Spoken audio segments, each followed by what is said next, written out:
Okay, good morning everyone, and I'd like to begin by thanking the organizers for inviting me here and giving me the opportunity to talk about some recent work in my group. So people in our regulatory genomics community are more familiar with expression-to-expression models, where basically you start with a transcriptomic data set and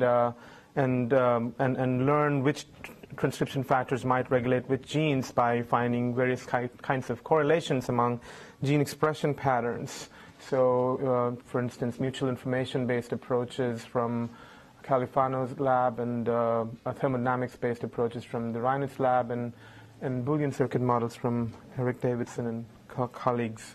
In contrast, what I'm going to talk about is sequence-to-expression models, which are less widespread than expression-to-expression models, and the difference here is that a TF's influence on a target gene cannot be left as a gene-specific free parameter, which is often the case in the E2E models, but that it must be predictable based on the cis-regulatory sequence. In other words, you bring in the sequence and the presence of binding sites and your understanding of binding sites as a constraint that it must be met by the model trying to explain gene expression as a function of TF expression.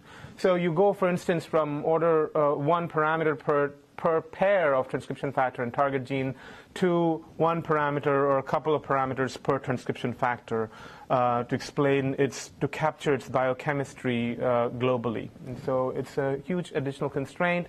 And various approaches have been proposed over the years, starting with machine learning approaches and linear models that were applied to yeast data. And Harman was one of the pioneers of the linear model approach there over 15 years ago. Also, in less work, but some models were proposed and applied to Drosophila data, and that's what we are going to talk about in my talk today. And the kind of model I'm going to focus on or talk about is thermodynamics-based approaches that we and others have developed over the last 10 years or so. And I won't say much about contrasting these thermodynamics models with more machine learning models, except to point out that often it's easier to encode mechanistic hypotheses in these models, for instance, cooperative binding of 2 transcription factors that's distance dependent in a particular way, than general purpose machine learning models. And we find it to be more easy to use or suited for modeling combinatorial action of multiple transcription factors, which is a hallmark of the developmental gene regulatory networks that I'm more interested in. These models have been applied and studied in the context of anterior-posterior and dorsoventral patterning systems in the Drosophila embryo. So, for instance, again, work from John Reinitz's lab and Papatsenko and Levine. David Arnosti has made fundamental contributions, and some work from our lab as well. Basically, these models have 2 components. There's the sequence parsing component, where a position weight matrix is used via the log likelihood ratio score to capture the strength of binding. And so that's shown here, a transcription factor bound to its binding site, and there's some binding energy that's, or pseudo energy that's coming out of the PWM. And then there are these interactions imagined between the bound transcription factor and the basal transcriptional machinery or the polymerase, as well as protein-protein interactions, if any, between 2 bound transcription factors that are usually left as free parameters, 1 parameter per TF interacting with the basal machinery, or 1 parameter for any pairwise cooperative interaction. And these parameters are then trained on data. The way this works is, once you set up this picture in terms of the energies of interaction, you use simple ideas that build on equilibrium thermodynamics to translate energies of these configurations to relative probabilities, and then you somehow go from those probabilities to a prediction of gene expression, one common approach being the Shea-Akers model that comes from the 1980s. A typical model fitting scenario for this would be where, in our context, again, the Drosophila segmentation, you have the fly embryo, the anterior and the posterior, and you first measure the protein concentrations of the relevant transcription factors in this developmental stage you're interested in. So these are, y-axis is expression. There are two panels shown here, one for the activators, one for the repressors, and people have measured these transcription factors as a function of position along the axis. And then you also have the binding specificities of those transcription factors in the form of motifs. You take an enhancer that you want to understand or model. You use the motifs to sort of crudely parse the enhancer in terms of its candidate binding sites. And then using these transcription factor concentrations and the candidate binding sites, you apply the thermodynamics model to make a prediction of what expression this enhancer will drive. And there are two curves here, one the data and one the model prediction you try to fit. So GemStat is this tool that we developed in 2010 that captures some of these ideas and adds some novel ideas. And it's an efficient dynamic programming based implementation. And we showed at that time how you can fit the model well to several enhancers from anterior-posterior patterning. The way to read each of these panels is it's anterior to posterior. Y-axis is expression. One of the lines, the red line is the data, and where the enhancer drives expression. The blue line is the prediction. Yeah, and each of these panels is a different enhancer. Here's another paper where we did similar things. Now we were training one set of parameters for each gene. If you try to explain less diversity of expression with as many parameters, you obviously do better. Our challenge in this paper was to actually predict entire gene expression rather than enhancer expression. So, for instance, take the entire Eve locus or entire hairy locus and predict their respective 7-stripe patterns, which we were able to do, using a variant of the GemStat tool. Today's presentation, I'd like to talk about a small story and a longer discussion. The small story being how to use or can we use DNA shape readout of the sequence in place of the position weight matrix, which is what we've been doing. We and others have been doing so far with these models. And secondly, going towards ensemble models and experiment design with enhancers. So the first shorter story is including DNA shape readout. And the idea here, I think this audience can already anticipate what our interest would be. There's a lot of exciting work over this past few years on trying to predict in vitro binding specificities of transcription factors more and more accurately, model them more and more accurately. And we've been sort of outsiders to this excitement and been observing these advances and wondering if these make a difference to our models. Is the in vitro ability to better read the sequence in terms of binding sites going to help us in better predict gene expression in the embryo? Or maybe there's some biological limits, or more likely there's data limits that we cannot translate the improved reading of the sequence to improved prediction. So we were open about what we were going to see in this, and so what we did was we were talking to Remo Rose's lab about trying to learn about these shape features, and then we tried to incorporate these shape features into a classifier for binding sites. Remo was presented yesterday about a support vector regression based approach. Here we had a sample of sites rather than PBM data with expression. So with quantitative measurements, so we used a classifier instead, and we trained this classifier to tell the binding sites of one transcription factor from non-binding sites. This is a plot showing how the shape score coming out of this classifier correlates with the log likelihood ratio score. So there's reasonable correlation, but it's not the same. It's not the same information exactly. And then we went back to our thermodynamics model, and in particular, the place where a binding site S's contribution to the expression is formulated.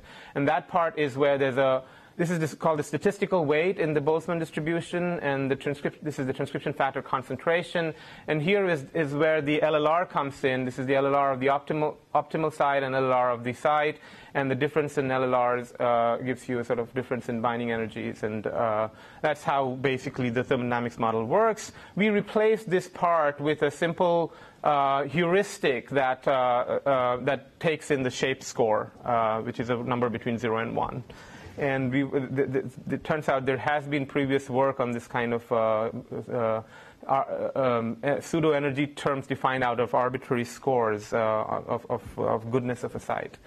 And then we that's the only change we had to do, and then we were ready to ask our question in the same context that I've been working with for the past several years.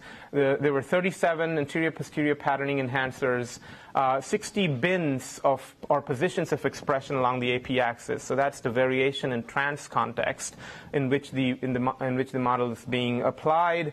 9 different transcription factors and their concentration profiles along the axis. Overall, we found that in several cases, the use of the shape model actually leads to qualitatively improved fits to the data. So here's an example where it's one of the stripes of the gene runt, and where the PWM readout was the black is the real expression pattern in the interior of the embryo, and the purple is the PWM model, which predicts this spurious domain of expression, and then the yellow or golden is the shape-based model, which cleans up this spurious or topic expression domain. And so this is the plot that shows it on a more comprehensive level. Each point here is an enhancer. This is the goodness of fit called WPGP, which, by the way, we published 2 or 3 years ago. It was a difficult thing to decide upon what's the goodness of fit for this kind of data, and we were able to come up with something reasonable. So that's the goodness of fit on the PWM-based model, the goodness of fit based on the shape-based model, and there were several cases where there was a clear improvement. Yes. So when the models disagreed, was that simply because there was an activator that you predict shouldn't have a site because of the DNA shape, but it was being predicted to have a site, or a repressor? Right. So that's one of the caveats. This is the second point. When there is disagreement, it's not as easy to go and pinpoint it on one site being the cause of it. And the reason is that when you do these kinds of global fits over multiple enhancers, if you have a different feature set to which you ultimately find improving your predictions, you in the process changed your parameter settings. The shape-based model learns different sets of different parameters that are utilizing those features.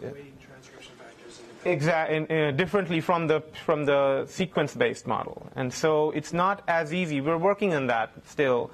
It's not as easy to pinpoint what was the exact cause, because ideally, what we'd like to find is one binding site where the shape readout is different from the sequence readout and is leading to a better prediction of expression, and then mutate it in a way that the shape readout changes, but the shape readout does not change, the sequence readout changes, or something like that, and see if we see the effect. So that would be what we'd like, and we've not reached that point yet.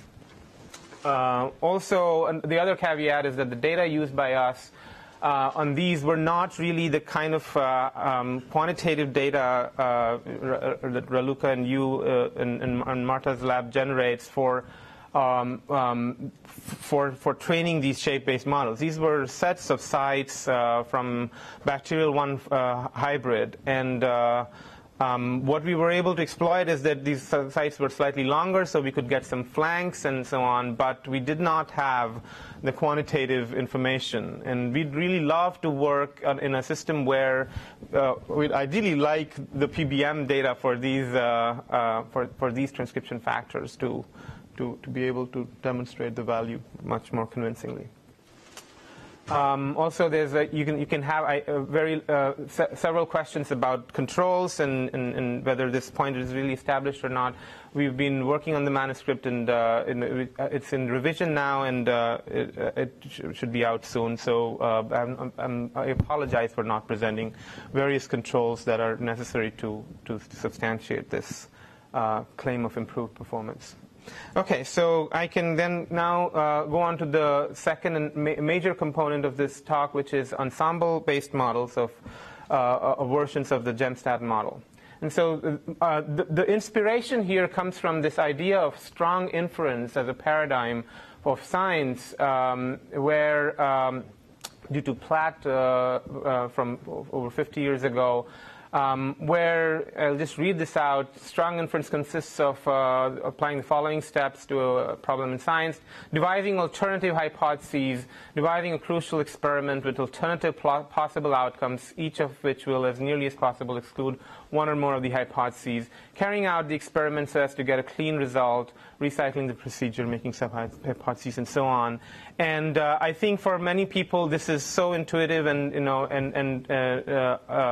and obvious that this is what ought to be done, but often in the real world we face a paradigm of a single hypothesis being formulated at one point and being tested, and I understand the constraints and motivations for that approach of one hypothesis at a time. But in our context, when we are doing modeling, and I'll explain what a hypothesis is for us, we can afford to go towards this strong inference paradigm in the context of understanding enhancer logic. And so, more about the motivation. A biologist is often interested in knowing what they know about their enhancer, and what should they test next. Which sites should they mutagenize? Which nucleotides or combinations of nucleotides should they mutate to learn most? And it's not even clear what learn most is. They have an intuitive sense of what perturbation experiment would be appealing to their colleagues, but it's not always objectively clear what they would learn from doing that, and whether that's whether they would learn something or whether they already know the answer with high confidence. And so the modest implementation of this idea that I'm going to propose is to think of parameterizations of the GEMSTAT model or similar models as knowledge of enhancer logic, and then frame these questions in light of these parameterizations. So when you ask what are the uncertainties in my knowledge of the enhancer, ask a question about the uncertainty of the parameterizations of the model. So that's the viewpoint I'm adopting here, and I'll present a case study of this kind of an inquiry over iterative modeling and experiment. It was done in collaboration with Stas Schwartzman at Princeton and was led by my ex-graduate student Hassan, who's sitting here. Can't see him anymore, but he's a postdoc in Katie Pollard's lab at the Gladstone. And the case study is about the dorsoventral patterning gene called IND expressed in the neuroectoderm. And what that means is that, so think of this as the cross-section of the embryo. This way would be the anterior-posterior axis, and this is the ventral dorsal axis. And there's this... there are various nuclei along the periphery that are expressing different genes. And here's in purple here, right here, is the IND gene. And And you can see that in this profile, ventral on this side, dorsal on this side. Expression in the IND gene is expressed right here. And we want to understand why is it expressed there, and why and how does the enhancer work. And a good deal is already known about likely regulators of this gene. In other words, the GRN, a rough GRN already existed. So there's dorsal is a gradient that goes from ventral to dorsal side, and it's expected to be a regulator. Zelda is a uniformly present activator that's also expected to be a regulator, although not confirmed. And then snail, VND, and Capicua. Snail is expressed in this line here in the mesoderm. VND, blue, right next to IND. And Capicua is also a uniformly expressed repressor. These three are likely to be repressors, and there's also a signaling input coming in from MAPK signaling in the form of ERK, and that also has been implicated through genetic experiments. So there are these various players that are known that lead to this precise expression of this IND gene right there along the DV axis. And we want to understand, we want to quantify the logic of this enhancer, the working of this enhancer. The enhancer is also known. It's 1.4 kb long, and we want to model this enhancer, understand its function. So in this case, instead of what is commonly done with these model fits is you do a search over the parameter space, and you find the best parameters, best fitting parameter vector. And usually you rely on the fact that you're fitting multiple enhancers simultaneously to constrain your model. But in this case, we wanted to model just this one enhancer, and Stas wasn't willing to allow us to bring in other enhancers for which we do not know the players completely. This is what he was confident he understands this qualitatively. He wanted to make this quantitative. So we did not have the luxury of constraining the model through many other enhancers, and so we fit this, and you'll find, but instead of finding the single best fit, we went about finding all parameter vectors that produce a good fit.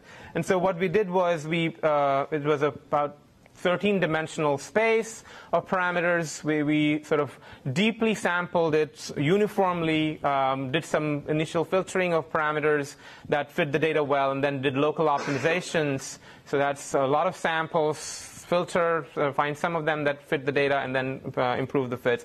And so we had a large an ensemble of many different parameter vectors, each of which produces a curve like this red one. So there's this little shaded region that shows that all of those models that we found were very close to the purple one, which is the data. Okay, so there's a large ensemble of models that fits the data well, and at this point, and then we did various things to visualize these models as well, and realized that there was quite a bit of diversity in terms of what the models were saying mechanistically. In one model, one activator may be dominant, and the other mild. In another model, the opposite may be true. In one case, one repressor is playing no role. In another case, that repressor is playing a big role. So there's a large diversity of biochemical roles or activating and repressive roles of these transcription factors in the models that can explain this via the sequence. So then we went and found other experiments that had been done with these with the same enhancer, various perturbation experiments that had knocked down two of the repressors and had mutagenized the binding sites of a third repressor, and we found that some subset of the initial wild-type ensemble would fit these data, and so we filtered the initial ensemble. And then we had a final ensemble that goes through the wild-type data as well as the perturbation data, and we then predicted the effects of small perturbations, such as single binding site mutations. So here are three predictions that we made with the final ensemble. One was a particular binding site for dorsal. We predicted no effect, And it turns out there was an experiment in the literature that had found no effect for what is believed to be the main activator for not mutating a binding site for the main activator of this enhancer, and there was no effect, and we found no effect. However, there were other binding sites. Okay, there were other binding sites for the same activator. We said, well, we predict that if you knock down those other multiple binding sites, we will see an effect like this. So this is the wild type. This is the prediction, and we experimentally tested this. Stas Schwartzman and Gerardo Jimenez labs were involved in this, and we found that the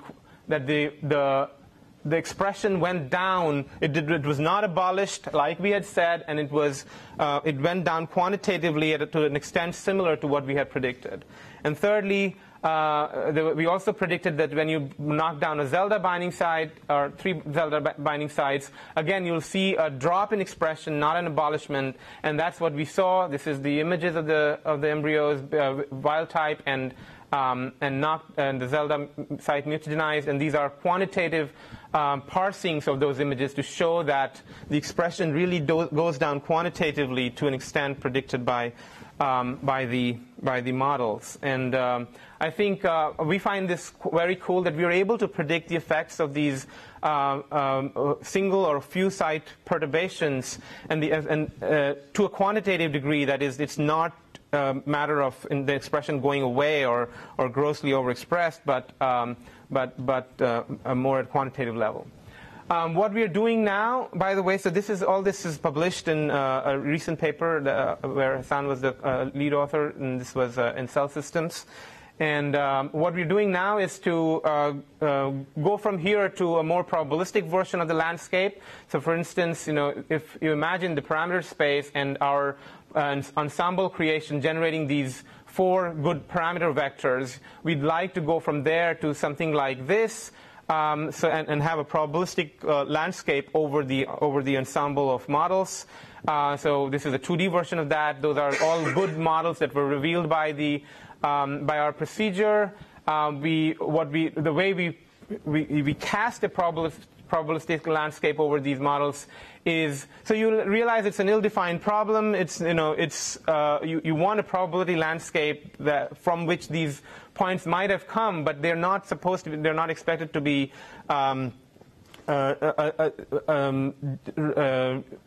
samples of that landscape because there was an optimization step involved in getting these points. So what we do here is sort of drape multiple Gaussian distributions over different clusters of this of the ensemble, and the idea being that each cluster is sort of a mechanistic domain. It's a region of parameterizations that are the similar mechanisms or the same mechanism.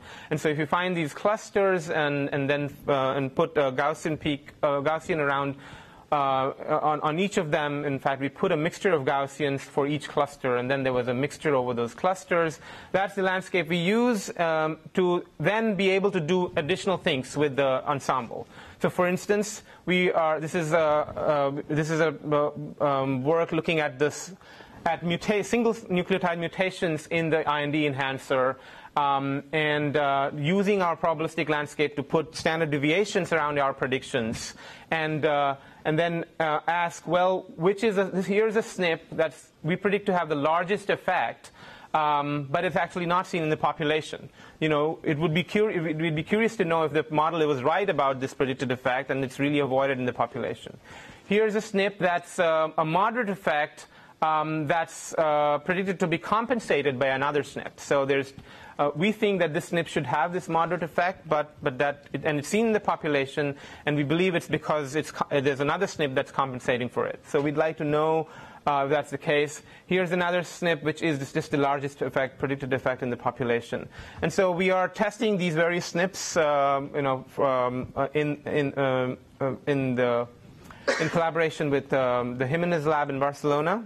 Another thing we are doing is using the probabilistic ensemble to evaluate an experiment. And the idea is that once you have this probabilistic landscape, you can, let's say this is the wild type landscape. This is after a certain perturbation experiment was done, and this is after another perturbation experiment was done. Well, you can quantify the entropy of the landscape as your measure of your uncertainty of knowledge of the enhancer's logic, and then you measure the change in entropy and ask which experiment was more informative in this context.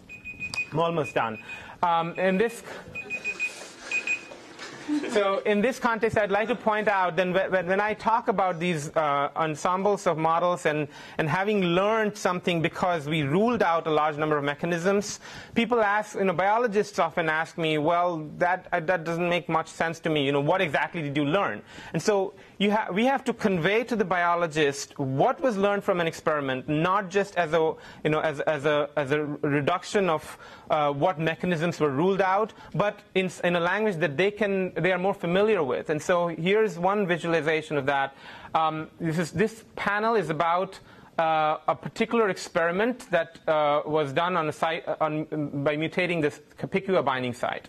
And what I'm saying is that before we knew the result of this experiment, the result of this other experiment was very uncertain. We didn't know what's going to happen. We didn't know if you mutate dorsal site, what should you see.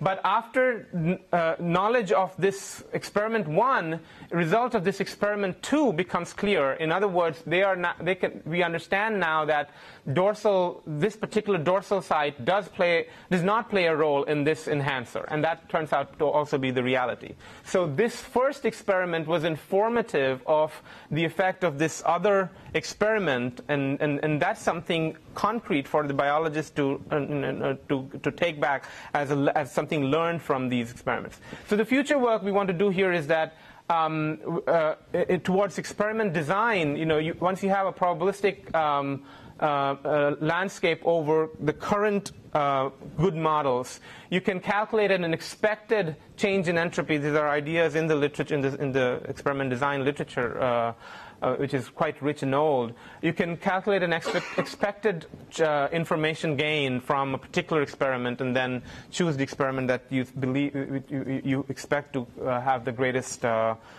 information gain. And I'll skip the last part, which is about using regularization to in these.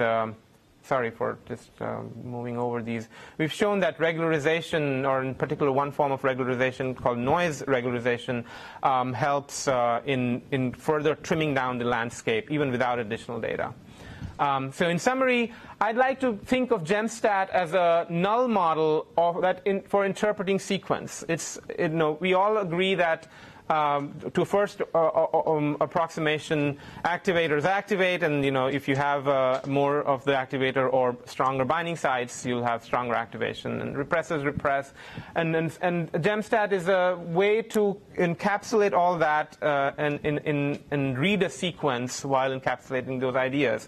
It also provides, as I say, null model, because if you think that a particular kind of cooperativity matters, or Angela was talking about non-equilibrium actions matter, you can compare it to see in light of the data, does that come out? And so I think it's a valuable null model in that sense. Does shape matter? Does accessibility matter for reading these sequences better?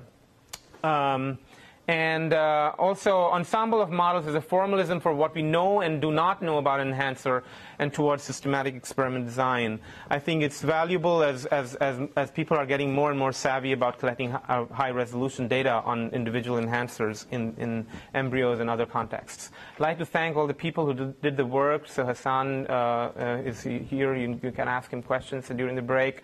Farzaneh did the probabilistic landscape work, Brian did the regularization work, Pei-Chen did the shape work, and this was all started by Xin, who is now an assistant professor at U Chicago. And I cannot thank enough Stas Schwartzman for the collaboration and the funding agencies. Thank you very much.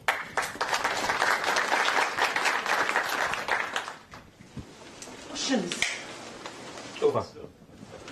Trying to follow your second part, maybe I missed it. So you train your model on one example, essentially, right? And so you have known position weight matrices for the factors that you know from the previous knowledge that play a role there. You Yes. you can get scores with the existing weight matrices, and you just learn essentially how important is each site. Or each TF. It's a TF specific, yes. But it's based on one example. So, One enhancer. so the idea is essentially drastically overfitting many different That's right. models. That's right. But for the examples and the follow-up experiments, That's you right. figure out which ones are consistent. That's right. Magnus? The distribution of the models at the end reminded me of sort of Bayesian optimization algorithms. So I was wondering if you were pursuing these kind of... Right. So we looked at the literature there, and one of the problems was that we're not really sampling this. So if I think if I understand your question, it's about adaptive construction of the of the distribution via sampling, right? And we're given these arbitrary collection of points that are supposed to be high in the landscape, and they came from some sampling followed by some optimizations. Okay, and now we can't do anything more. We're trying to just drape a landscape over this. So that's, in that sense, it's different from the Bayesian optimization stuff. Alex. Oh, Michael. By dropping those normal distributions and adding them up is something that in statistical literature is called density estimation. Okay. Taking a sample and trying to estimate the underlying density. So there's a bunch of assumptions. Right. That are underneath there. You might look at that literature, which is different indeed from the Bayesian. Right. No, we have been looking not very deeply, but we're continuing to look at the literature. Yeah. No, so let's Thanks. say the other questions to the great thanks. You seem very good. So Thank you.